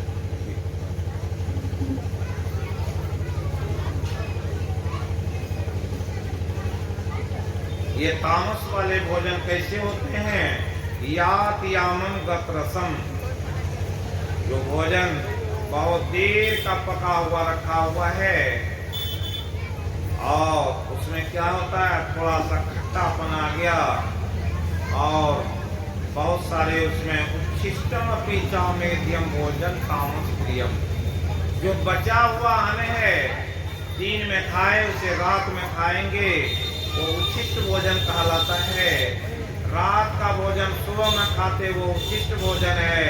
ऐसे भोजन को जो करते उससे क्या होता है, अगर वो भोजन कर लिया उसे नींद लगेगी, आलस होगा और अपने अंदर में वो भाव नहीं बनेगा जो सात्विक भोजन में होता है। उससे उपवास तो हो ही नहीं सकता। इसलिए 3 प्रकार के भोजन को कहे। दान भी कहा 3 प्रकार का होता है। ये दान कैसा है, किसको देना चाहिए किसको नहीं देना चाहिए, उस पर 3 प्रकार के दान कहे। और फिर कहे अभिसंधाय तू फलम दम्भाखम चैवयत् इज्जते व्रत श्रेष्ठम तब यज्ञम विधि राजसम। यज्ञ भी 3 प्रकार के होते हैं। विधीनम शिष्टान्नम मंत्रीनम दक्षिणम सदा विरहितम यज्ञम तामसम प्रियम। और तामस प्रवृत्ति के भी यज्ञ होते हैं जिसमें न तो कोई मंत्र पढ़ा जाता न कोई मंत्र पढ़ने वाले होते हैं, और वैसे यज्ञ भी संपन्न हो जाएंगे तो क्या होगा, वो तामस प्रवृत्ति का यज्ञ होता, कोई फल नहीं मिलेगा। इसलिए फलाकांक्षी वीर्यज्ञो विधिदिष्टो युज्यते अष्टभ्यमिति मनसामादाय सात्विकी। अगर कोई ध्यान करता है ये कैसा यज्ञ है, सात्विक यज्ञ है। कोई मंत्र जाप करता है वो कैसा यज्ञ है, सात्विक यज्ञ है। इसलिए गुरु महाराज ऐसी कृपा किए आपको सात्विक भाव में रहने के लिए बता दिए हैं। और वाणी का कहे कि वाणी में भी सात्विकता रहनी चाहिए। अनुद्वेग करम वाक्यम सत्यम प्रिय हितम च यत् स्वाध्याय विश्रम चैव वाङ्मयम तप उच्यते। वाणी कब ये होगा, जब आप मंत्र जाप करते हैं, किसी अच्छे पुस्तक को पढ़ते हैं तो आपकी वाणी में भी सुधार हो जाता। मन प्रसाद सौमित्यम मौनमात्म विनिग्रह भाव संशुद्धि ये तप मानसम उच्यते। जिसका मन हमेशा प्रसन्न रहता है उसमें सौम्यता रहती है, मतलब सरलता, और हमेशा अपने आप को कम बोलता है और अपने आप को हमेशा बहुत से कर्मों से बचाता है। ऐसे व्यक्ति की जो भाव होती है वो शुद्ध होती होती है उसके भाव में ही परमात्मा का ज्ञान ठहरता है। इसलिए ऐसे भाव से ही जो व्यक्ति सोचेगा कि जो कुछ भी मुझे प्राप्त है वो परमात्मा की दी हुई वस्तु है, परमात्मा को देने में क्या हर्ज है, ऐसा भाव लेकर के जो चलता है उसमें क्या होता है, श्रद्धा बनती है। वो श्रद्धा कैसी श्रद्धा, वही कहेगा कि सद्भावे साधु भावे चौसते युज्यते प्रशस्ते कर्मणि सत्शब्द पाठ उच्यते। ऐसे भाव वाले ही व्यक्ति अगर किसी को कुछ दान भी दे दिया है तो याद भूल गया कि मैं अमुक काम में पैसा लगाया, अमुक दान में दिया है, अमुक व्यक्ति को महीने भर खिलाया, किसी दिन झगड़ा हुआ, कहा कि तुमको 1 महीने तक मैंने खिलाया है, उसी दिन आपका भाव बदल गया, खिलाया हुआ जो काम था, जितना पुण्य किए सब समाप्त हो गया। कोई व्यक्ति कहीं पर दान देकर कुछ बनवा दिया, उसके मन में भाव गलत हो जाएगा, सबको कहते फिरेंगे अमुक काम मैंने किया, अमुक यज्ञ मैंने करवाया, समाप्त हो गया। क्यों? कि भाव ही बदल गए, अहंकार हो गया। इसलिए अहंकार से बचने के लिए अगर 10 रुपए ही दान किए तो कहते हैं कि अगर इस हाथ से दान किए तो इस हाथ को पता नहीं चले। क्या पता नहीं चले? ये क्यों कहा? इस हाथ से दिए, इस हाथ को पता चलने की बात है कि आप कहीं नहीं बोले। इसलिए यज्ञ कप्चे दाने च स्थिति सोते इति च उच्यते कर्म चैव तदत्यम सत्य इत्येव अभिधीयते। जो दान करने में या कोई भी कर्म करने में अपनी स्थिति बनाए रखता, तो गुरु महाराज कहे किसी के पास में बहुत धन है, क्या वो किसी से कहता है कि मेरे पास में 1 लाख रुपया मजदूरी करके रखे हैं, अपने अलमारी में बंद रखे हैं? नहीं बोलते। ठीक वैसे ही अगर आपने दान दिया है उसे अपने अंदर रखें। अगर आपकी भक्ति में बहुत प्रतिष्ठा हो गई है, बहुत कुछ प्राप्त कर लिए हैं, उसे भी लोगों को नहीं कहने की आवश्यकता है मैं इतना बड़ा भक्त हो गया हूँ, मुझ में इतना ज्ञान हो गया है। जैसे अहंकार आएगा वो भक्ति और वो ज्ञान सब गिर जाएंगे। इसलिए बड़ी आवश्यकता है संभाल करके रखने के लिए। गुरु महाराज कहे जैसे अपने कमाई का धन को लोग बहुत ही अस्थिरता से रखते हैं, उसी तरह से क्या है, अपने कर्म, अपने स्वभाव, अपनी भाव को भी बहुत बचा करके रखने की आवश्यकता है। इसलिए अधिष्ठानम तथा कर्ता कर्णम च पृथक विधम विविधा च पृथक चेष्टा दैवम चैवात्र पंचमम। बहुत सारे कारण बन जाते हैं जो भी कर्म करते हैं, उसमें आपका कारण क्या कारण है, ये करने का जो स्वभाव है उसमें तत्रेवं सती कर्तारम आत्मानं केवलम को पश्यति अकृत बुद्धित्वात् न पश्यति दुर्मति। जब कोई व्यक्ति अपने आप में कर्तापन का अभाव समझता है, उसमें कहीं दुर्मति नहीं आ सकती। यत्नांकितो भावो बुद्धि यस्य न लिप्यति हत्वापि स्वइमाम लोकान न हन्ति न निबध्यते। कहते हैं कि जिसकी बुद्धि ऐसी हो जाती है उसमें अहंकार का भाव नहीं रहता, उसकी भाव शुद्ध रहती है, वो मरने के बाद या जो कुछ भी किया है यहाँ इस लोक में भी मिलेगा, परलोक में भी मिलेगा। इसलिए कहे कि जो भाव है वो इस तरह से बहुत बनते रहता है। इसलिए कहा सहजम कर्म कौन्ते मुक्त संग समाचर, कि सहज रूप में जो भी कर्म होता है धूमेन आवृते, जिस तरह से धुआं और अग्नि का संबंध है, कहा कि उसी तरह से कोई भी कर्म आप करेंगे, कोई भी त्याग करना चाहेंगे, जैसे कोई भी अग्नि जलाता है उससे क्या होता है, आग जो प्रकट होगा तो थोड़ा न थोड़ा धुआं होगा। सहजम कर्म कौन्ते स्वदोषम अपि त्यजेत सर्वारंभा हि दोषेन धूमेन अग्निरिवावृता। कोई भी कर्म करते हैं, अग्नि जलती है तो थोड़ा न थोड़ा धुआं होगा। कोई भी कर्म करेंगे, कर्म में कहीं न कहीं सात्विकता का भाव भी हो सकता है, लेकिन करत करत अभ्यास से जड़मति हो सुजान। बार बार अपनी भाव को अगर दुरुस्त करेंगे तो वो ठीक हो जाएगा। इसलिए कहा स्व स्व कर्मणि अविरता संसिद्धिं लभते नरः स्व कर्मणि यथा सिद्धिं यथा विन्दति तथा सुनु यथा प्रवृत्तिर्भूतानां येन सर्वमिदं ततः स्वकर्मणा तमभ्यसिद्धिं विन्दति मानवः।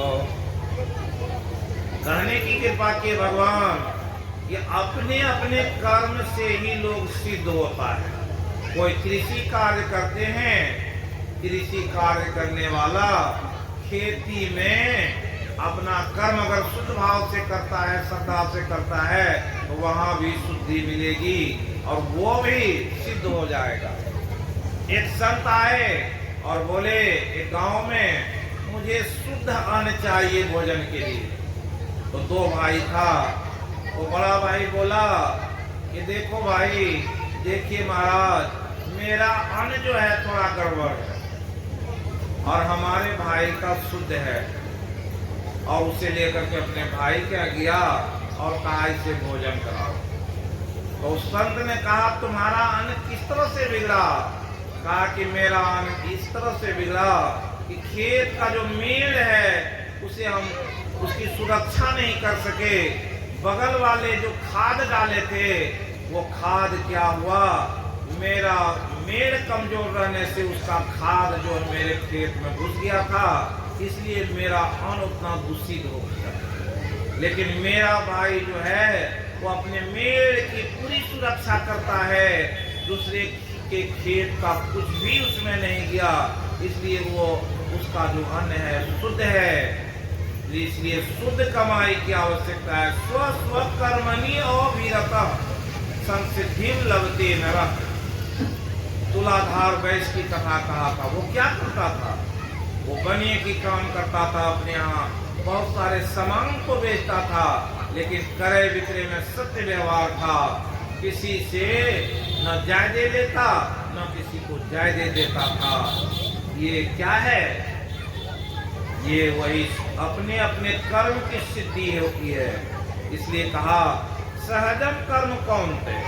कोई भी कर्म करेंगे तो हो सकता है थोड़ा बहुत गड़बड़ी हो जाए, नापने में ही हो सकता है बटखारा के कारण एक आध ग्राम का अंतर हो जाए। लेकिन 1 केजी को देना है, 3 पाव का पैकेट बना हुआ रहता है, बोला 1 केजी नमक दीजिए, तो 3 पाव उठा करके दे दिया। वो व्यक्ति क्या करता है? नापता है, अपने झोला में रखा, लेके चला गया। आप कर्जदार हो गए 1 पाव के, क्योंकि आपने 1 केजी कह दे दिया। आज ऐसे ही स्वाभाविक लोगों का बिगड़ा हुआ है। ये थोड़ा हो जाए तो कहा कि जिस तरह से आग हम जलाना चाहते थोड़ा धुआं होगा, लेकिन पूरा धुआं ही हो जाए तो आग कहाँ बचे। इसलिए अपने कमाई को शुद्ध करने के लिए भगवान इसमें उपाय बताए।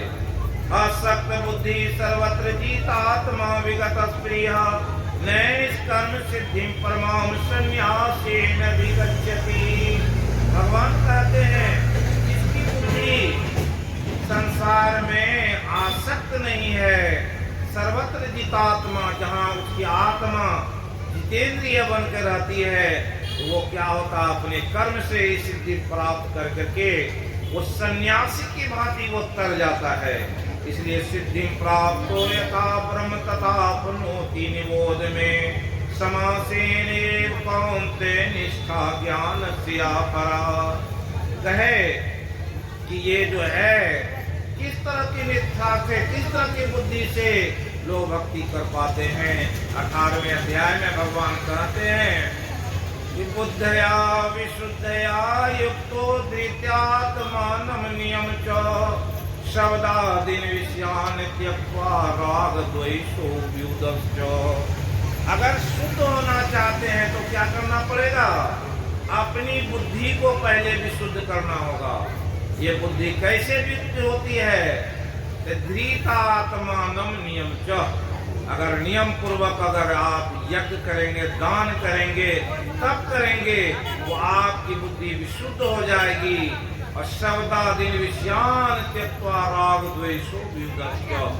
राग और द्वेष को जो त्याग दिया वो भी निर्मल हो जाएगा।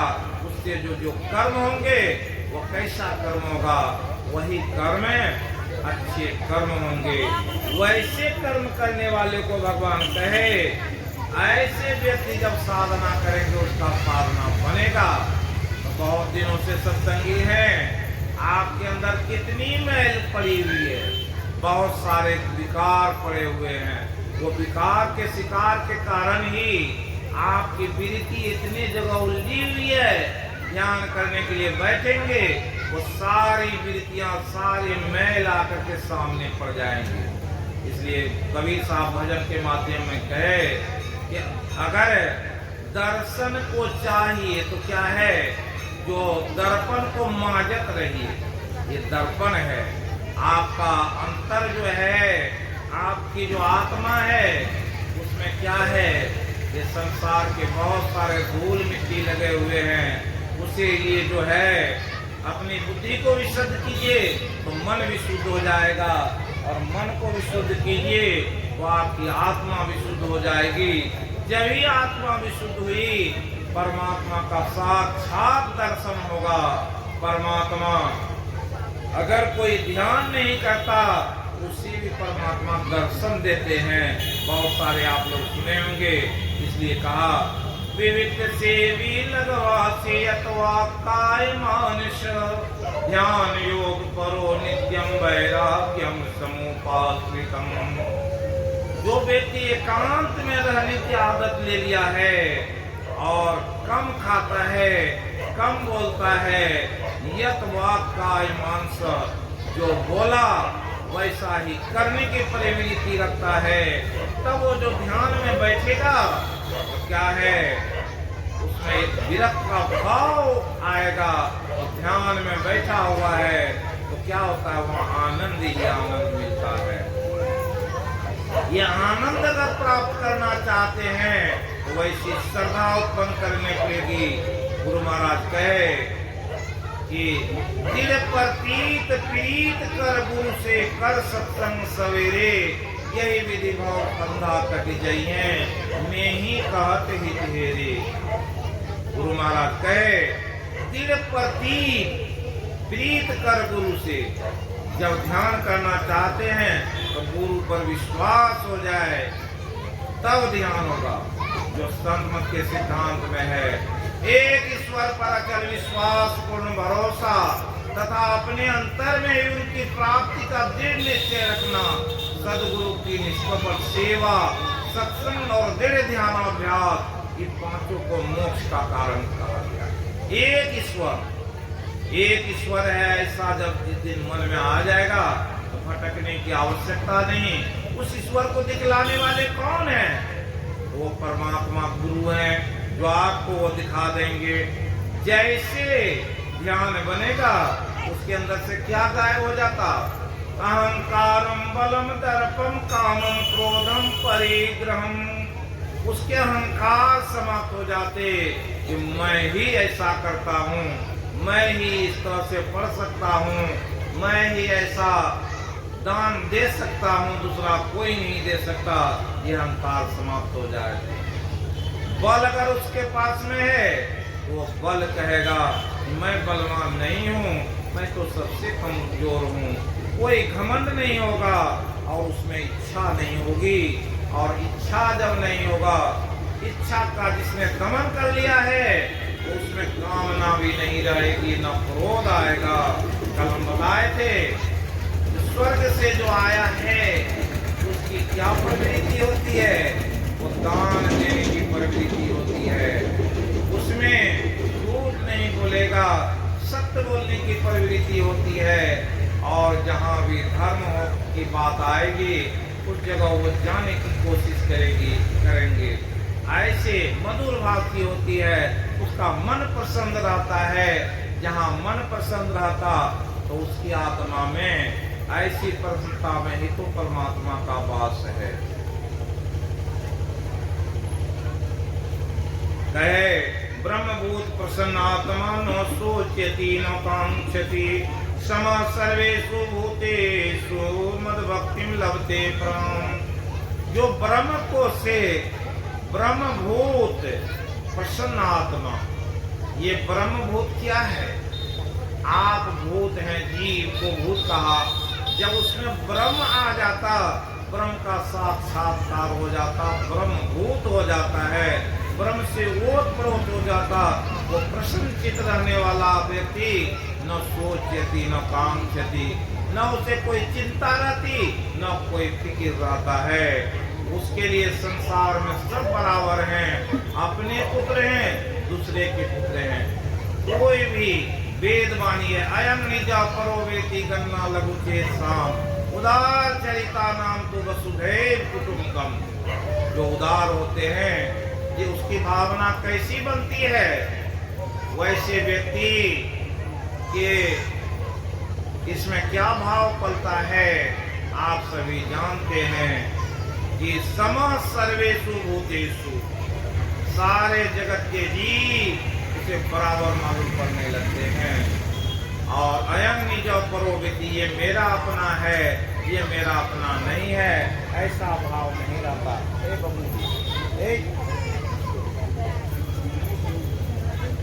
जब उसमें ये भाव नहीं रहता, परमात्मा कैसे होते हैं? परमात्मा के बारे में आया है कि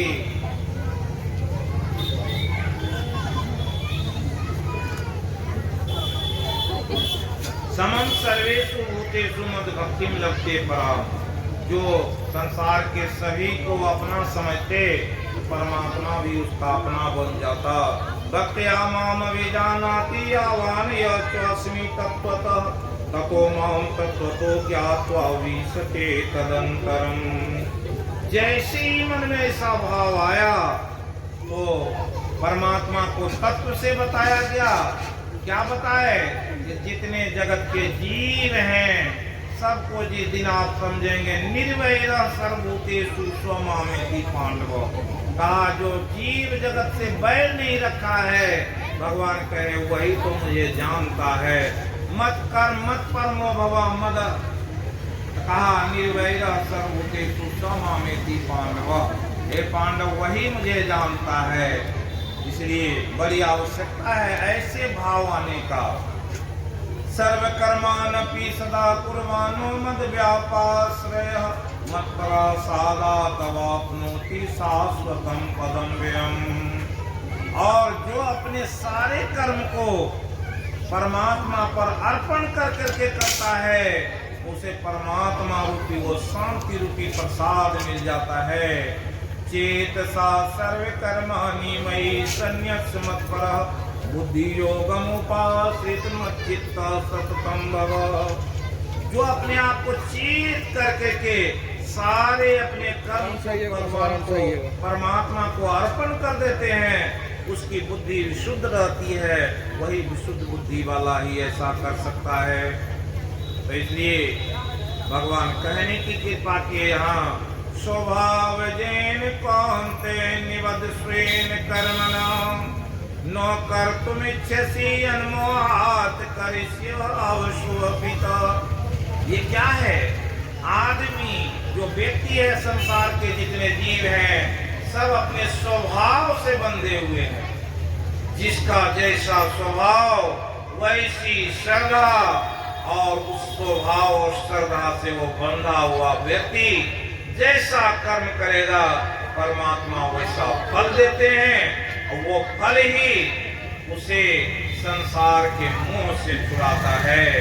इसलिए आगे भगवान अंतिम पंक्ति कहते हैं, ईश्वर सर्वभूतानां हृदय से अर्जुन तिष्ठति ब्राह्मण्य सर्वभूतानि यंत्रारूढ़ानि माया। हे अर्जुन, सबके हृदय में परमात्मा विराजमान है, वो ईश्वर। लेकिन क्या है, सब भ्रम में लगा हुआ है। कहाँ खोजता? कोई मंदिर में, मस्जिद में और तरह तरह के तीर्थों में और पत्थरों में भगवान को खोजते हैं। निज तन में खोज सज्जन, बाहर में खोजना। अपने ही घट में हरि है, अपने में खोजना। जिस दिन अपने अंतर में निहारेंगे तो क्या मिलेगा? निहारो यारो गुरु मूर्ति की ओर। गुरु मूर्ति सुरती बिच निरखो, तब उरे होते इंजोर। छूटत कर्म तार सब टूटत, फूटत कठिन कठोर। जैसे आपके खराब कर्म छूटेंगे, सद्वृत्ति आएगी। जैसे कर्म छूटे, तार सब टूटत। कौन सा तार टूट जाता है? संपत्ति से लगा हुआ तार टूट जाएगा। धन संपत्ति, जो कुटुंब कबीला के प्रति आपकी आस्था लगी हुई है, सोचते हैं कि अगर मैं अपने बेटे को धन कमा के नहीं दूंगा तो ये भूखे मर जाएगा। उसको कभी ज्ञान हो जाता है कि परमात्मा सबकी व्यवस्था करते हैं, मेरे करने से कुछ नहीं हुआ है। ऐसा जिस दिन भ्रम दूर हो जाएगा, सब अपने अपने भाग को लेकर के आया है और अपने भाग के अनुसार ही सब कुछ मिलता है। ये भ्रम टूट जाने पर जो यंत्रारूढ़ानी माया, आप में यंत्र वाला स्वभाव है, खींच रहे हैं, पारिवारिक बोझ को टान रहे हैं। जैसे किसी से कहा जाता कि आप सत्संग में क्यों नहीं आते, तो कोई व्यक्ति बोलते हमारी पत्नी बीमार है, उसी की सेवा में लगे रहते। कोई व्यक्ति कहते क्या करें, हमारे यहाँ ऐसा काम है, 2-4 गायें हैं, उसकी सेवा में हम लगे रहते, हमें फुर्सत ही नहीं होता है। तो क्या हुआ? ये जो आप कैसे यंत्र के जैसे बंधे हुए हैं, जिसको वहां का ईश्वर अंश जीव विनाशी, चेतन अमल सहज सुख राशि, सो माया बस भयो गुसाई, बंदियों की मरकट की नाई। वो माया की बसीबूत ऐसा हुआ जैसे बंदर एक मदारी के पेड़े में नगर नगर नाच करते घूमता, वैसे कवि साहब कहे कि रे नलिनी के सुगना तो है कौन पकड़ी। तो जो नाली में सुगा फंसाने वाला होता है, वो एक बांस की नली होती है, उसको फसल के ऊपर लगा दिया जाता है। सुगा जाता, जैसे उस पर बैठता, अपना चोंच नीचे करता, वो नीचे लटक जाता है, उसे पकड़े रहता और बोलते रहता है, और शिकारी समझ जाता कि ये फंस गया है, उसे जाकर के पकड़ लेता है। तो कवि साहब कहे, रे नलिनी के सुगना, कहो तुम्हें कौन पकड़ी, तुम्हें कौन पकड़ के रखा है? तुम तो खुद परिवार को पकड़े हुए हो, तुम खुद अपने धन संपत्ति के फेरे में पड़े हुए हो। उसे छोड़ के तो देखो, भक्ति करके तो देखो, परमात्मा सब कुछ देने के लिए तैयार हैं। और उस तैयारी में बाधक मत बनो। सबको अपने अपने हिसाब से भगवान कहे कि अनन्यास चिंतयन्तो माम ये जना पर्युपास्ते तेषां नित्याभियुक्तानां योगक्षेमं वहाम्यहम्। तरह तरह से हर जगह उनकी वाणी आई है, वैसा बोले हैं, लेकिन हमें विश्वास नहीं है। इसलिए भगवान कहते हैं, सर्वगूह्ये तमं भूय शृणु मे परमं वच, इष्टोऽसि मे देहमिति ततो वक्ष्यामि ते इदम्। भगवान कहे अर्जुन को, जितना गूढ़ रहस्यमयी बात था मैंने 18 अध्याय में तुम्हें सुना दिया। अगर मुझे इष्ट समझते हो तो तुम अपने मति को दृढ़ कर लो, और फिर क्या है, जो बात मैं कहता हूं उसे सुन लो। कहे मन मनो भव मद भक्तो मति आजी माम नमस्कुरु, मामेवैष्यसि सत्यम ते प्रतिजाने प्रियोसि में, कि मन मना भाव मत भक्तो, कि तुम मेरा भक्त बन जा, मत याजी माम नमस्कुरु, मेरी तरह तरह से पूजा अर्चना या सेवा करो। मामेवैष्यसि सत्यम, ये सत्य है कि तुम मेरे में ही निवास करोगे। इसलिए कहे सर्वधर्मान परित्यजे मामेकं शरणं व्रज, अहम त्वां सर्व पापेभ्यो मोक्षयिष्यामि मा शुचः। क्या कहे? सर्वधर्मान परित्यज, कौन सा धर्म छोड़ करके? आंख का धर्म है देखने का, कान का धर्म है सुनने का, जीवा का धर्म है रसास्वादन करने का, और आपकी वृत्ति इसी सब के माध्यम से संसार में फैली हुई है। कहा ये सारे धर्मों को छोड़ो और मामेकं शरणं व्रज, मुझ एक के शरण में आओ। कैसे? तमेव शरणं गच्छ सर्वभावेन भारतः, उनके शरण में जाओ, उस ईश्वर के शरण में जाओ। सर्वभावेन भारतः, कौन कौन से भाव हैं संसार में? आपका कैसा भाव लगा है? पुत्र के भाव में रहते तो पुत्र का मोह है, और कौन कौन भाव है? धन वैभव का भाव रहता, जिसे धन रहता है वो फूले नहीं समाता, वो समझता मुझसे बड़ा कौन है। अगर परमात्मा से भेंट हो जाए तो सबसे बड़ी संपत्ति है जब वो आ जाए। गज धन बाजी धन और रतन धन खान, जब आवे संतोष धन सब धन दूरी समान। बहुत सारे हाथी घोड़े आ जाएं, बहुत सामान पास में हो जाए, लेकिन कुछ नहीं होगा। संतोष हो जाए तो देखिए सब चीज आपके पास में रहेगा। संपत्ति की कोई सीमा नहीं, विद्या की कोई सीमा नहीं। सीमा कौन निर्धारित करेगा? खुद आप निर्धारित करेंगे। और वो जो निर्धारित कर लेता है, तत्प्रसादात् शांतिम स्थानम प्राप्यसि शाश्वतम, जैसे संतोष आया भक्ति में मन लगेगा, और उस परमात्मा के प्रसाद से, गुरु के प्रसाद से शांति आ जाएगी। और वो शांति कैसा है? वो शाश्वत है, कभी समाप्त नहीं होने वाला है। इसलिए इतना बात कहने के बाद अर्जुन से भगवान कहे कि अर्जुन बताओ कि अब तुम्हारी क्या स्थिति है? कश्चित् एतं सूतं पार्थो एकाग्रेण चेतसा, कश्चित् अज्ञान सम्मोह प्रनष्टस्ते धनंजय। कि क्या तुमने जितना मैं सुनाया उसे एकाग्र होकर के सुने हो? और क्या तुम्हारी अज्ञानता और मोह नष्ट हुआ? अर्जुन कहा नष्टो मोह स्मृतिर्लब्धा त्वत्प्रसादात् मयाच्युते अस्थितोऽस्मि गतसंदेहः करिष्ये वचनं तव। अर्जुन बोले हमारा मोह नष्ट हो गया है, और वो स्मृति, वो ख्याल जो है हमारी लौट आई है। और त्वत्प्रसादात् मयाच्युत, ये कैसे हुआ?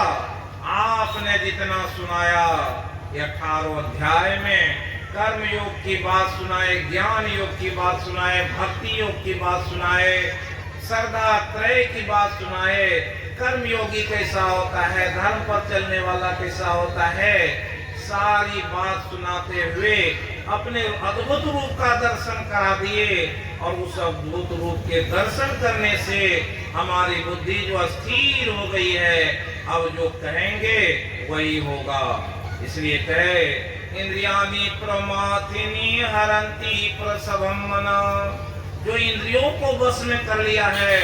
इसलिए कहे कि कौन सुखी है? कहे योगी जिन मन जीती हो, सुखी कौन है? जिस मन को जिसने जीत लिया है। तो उसी में कहे रस वर्जम रसो पियस परम दृष्टवा निवर्तन्ते। कहते हैं भगवान कि रस वर्जम रसो पियस परम दृष्टवा निवर्तन्ते निराहारस्य देहिनः। अगर आप रोज टीवी देखते हैं और बैठ जाइए ध्यान करने में, क्या टीवी में जो देखे वो दिखाई पड़ेगा कि जो ध्यान में देखना चाहते हैं वो? वैसे रस से जब वर्जित होइएगा, कान से बहुत सारे संसार के खराब और अच्छे चीज को सुन रहे हैं, आप चाहेंगे अनाथ ध्वनि को सुनने के लिए सुन सकेंगे? नहीं। इसलिए कहे निराहारस्य देहिनः। अगर आहार वैसा नहीं देंगे तो उस शरीर में वो चीज रहेगा, जैसा खाएंगे वैसा हो जाएंगे। इसलिए गुरु महाराज कहे कि भजन करना है तो भोजन सुधारो, कभी स्वाद में पड़ कर भजन न बिगाड़ो। कि अगर स्वाद में पड़ गए तो भजन जरूर बिगड़ेगा, क्योंकि स्वाद के कारण कहाँ नहीं लोग खा लेते और क्या नहीं खा लेते। स्वाद बिगड़ने से तो क्या होता? आपकी वृत्ति बिगड़ जाती, आपकी स्मृति बिगड़ जाती, आपके मन के भाव बिगड़ जाते हैं। तो अब क्या होता है? कुछ भी साधन नहीं होगा। इसलिए गुरु महाराज लिखे पदावली में खान पान को प्रथम समारो, तब रस रस सब अवगुण मारो। पहले तो खान पान जब सुधर जाए तो रस रस सब अवगुण मारो। एक दिन कोई बुरी आदत छोड़े, दूसरी दिन दूसरी आदत छोड़ेंगे और धीरे धीरे सारे आदत छूट जाएंगे। तो क्या होगा? आप सिमट जाएंगे। कैसे? सिमटी सिमटी जल भरही तलावा। और वर्षा का ऋतु का जल बरसता है, देखिए गड्ढे में भी पानी हो जाता है। कैसे हुआ? चारों ओर से जल जमा हुआ, तब सब ओर से ज्ञान को बटोरेंगे तो ज्ञानी बन जाएंगे। इसलिए गुरु महाराज कहे और गीता में भगवान कहे युक्ताहार विहार से युक्त चेष्ट कर्म सो, युक्त स्वप्नाबोध से योगो भवतो दुखा। ये योग जो दुख का नाश करने वाला है वो युक्त आहार विहार से होगा और आपके कर्म करने की चेष्टा से होगा। क्या खाना है क्या नहीं खाना है, युक्त आहार विहार। आहार कैसा होना चाहिए? सात्विक। विहार भी सात्विक होना चाहिए। और विहार सात्विक कैसे होता है? कबीर साहब कहे हम घर के ही मंदिर बनेवे, हम मंदिर काहे को जेवे। अगर विचार में शुद्धि चाहिए तो घर को ही मंदिर बनाइए। सास ससुर के कुंजी समझवे, गुरु या देव समझवे और उसकी पूजा करवे, तो मंदिर हम काहे को जेवे। अब सास ससुर है, अगर उसकी पूजा करने लगे तो घर में स्वर्ग आ जाएगा। अपने पति की सेवा करने लगे उस घर में स्वर्ग आ जाएगा। इसको कहे भजन के माध्यम से कबीर साहब कहे कि हम मंदिर काहे जेवे, घर ही के मंदिर बने हुए। इसके लिए क्या है? संतोष होना जरूरी है। जब संतोष हो जाएगी तो हर जगह ही आनंद है।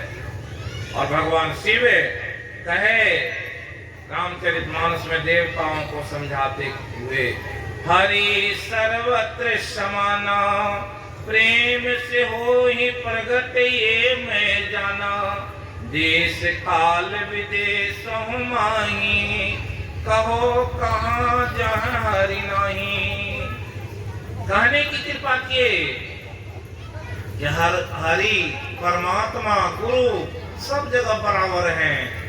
अगर सिर्फ क्या है बुद्धि में उठने की जरूरत है। सर्वत्र समाना, बराबर है, कहीं ज्यादा और कहीं कम नहीं। हरि सर्वत्र समाना, प्रेम से हुई प्रगट ये मैं जाना। प्रेम से प्रकट होंगे कहाँ? तो लोग खोजते हैं संत महात्मा को खुश करने के लिए बहुत कुछ दे देंगे, और घर में अपने पिता बीमार हैं तो उसे 10 रुपया देने में उसे लगता है कि ये बूढ़ा तो पेंशन उठाता है, रख लेता है, और हम उसको पैसा देंगे। कोई सोचता है जो व्यक्ति जैसा होता